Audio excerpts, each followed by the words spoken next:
Bill, let's get right to it. Okay.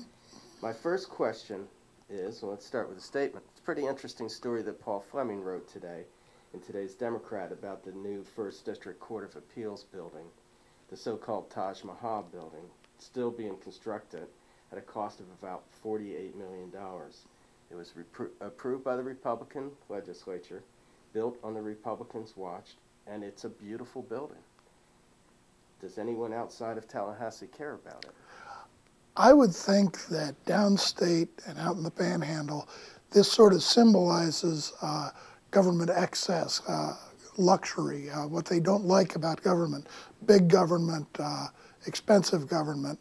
Although there are perfectly logical explanations. If you build a building for a court, it's going to need security, it's going to have a dome on it.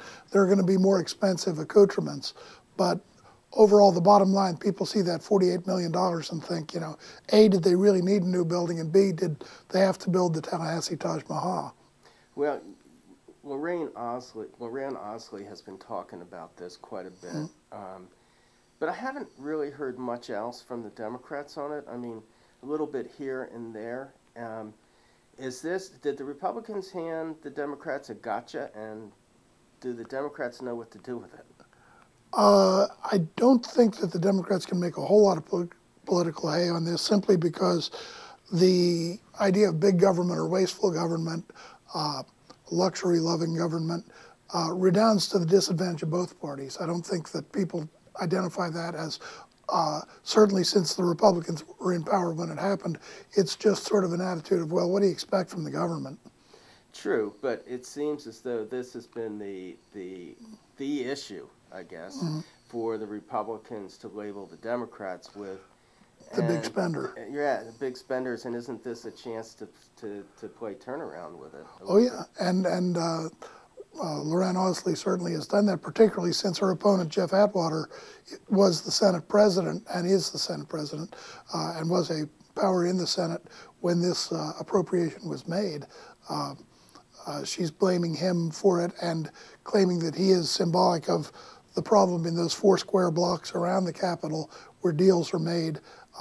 Whether that resonates with the voters, I don't think it does so much, because perhaps the public, what they see out of Washington, what they see in their local cities and counties, just think, well, you know, what can you expect? People get hold of our money and spend it. And that kind of speaks to the growth of the whole, you know, Tea Party, you know, we don't like anybody kind of movement, that the conservatives aren't conservative enough, and on the flip side of it, the extremes of the liberals, the liberals aren't liberal enough. Sure. And we're hearing more and more from those fringe groups.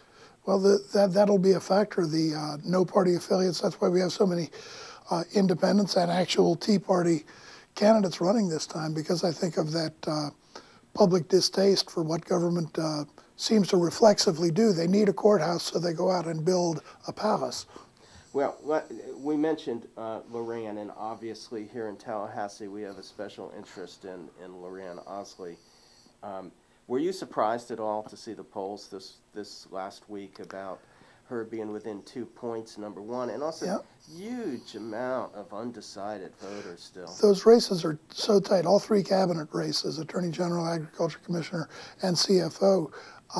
The fact that, as you say, the undecideds, the people who don't even know there is a race, or what CFO is. Yeah, and couldn't name probably 2 cabinet candidates unless you have a major celebrity running, which we don't this year.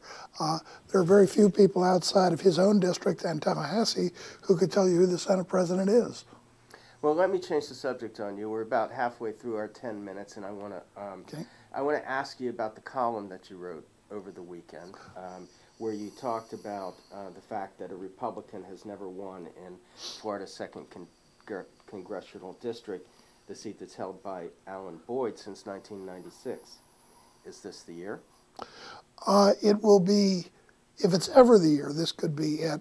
Alan Boyd has won by 60% or more every 2 years since 1996. He barely survived a Democratic primary, 51% to 49%, and he's shown some weakness. His vote for the president's health care package clearly hurt him in this district. The Republicans at the national level are pouring money into the Steve Sutherland campaign, trying to promote his candidacy. This still is 238,000 Democrats to 152,000 Republicans in the district. So turnout, of course, is going to be a huge factor. It's still, Boyd has to be considered a favorite with his advantages of incumbency and voter registration, but polls also show voter enthusiasm on the side of the Republicans. They're fired up, much more likely to vote than are the Democrats. I've seen bumper stickers that say, anybody but Boyd. Democrats for anyone else, Sure. that kind of thing. It seems that even though there's the voter registration advantage, if you were to talk philosophically, is Sutherland more like the district than Boyd? That's the way it's coming across. Boyd has a very laid-back, kind of laconic country boy style out in the counties, the rural areas. Sutherland is aggressive as a small businessman. He talks about meeting a payroll and doing things in the private sector, which Boyd has not, obviously, for 14 years in Congress. Although he does have a family farm business, he has not done that. The image, I think, is of Sutherland as the small businessman. The 52,000 non-party affiliate voters in the district will be decisive.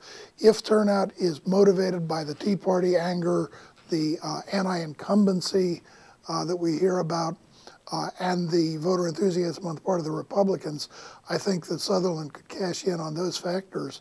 And I've been saying frequently that it won't be a 65% win like Alan Boyd had over Bev Kilmer 6 years ago. It could well be a 51-49 like he had over Al Lawson, or it could be an upset. Even in this heavily Democratic district, this could be the year that Republicans turn it around. Just in terms of style points, one voter looking at their commercials, looking at their messages on their websites. Sutherland's coming across like a lot of us feel, I think, frustrated, but not angry. That, he seems like a likable enough man that's trying to speak to the frustrations that we have. Boyd's coming out swinging pretty hard, throwing elbows, and, it's like he's going up for the rebound and he's going in hard. Sometimes you forget this country boy kind of little Abner image of his. It's easy to forget that this is a very experienced, shrewd politician who knows how to play this game as a contact sport. But you're right about Sutherland.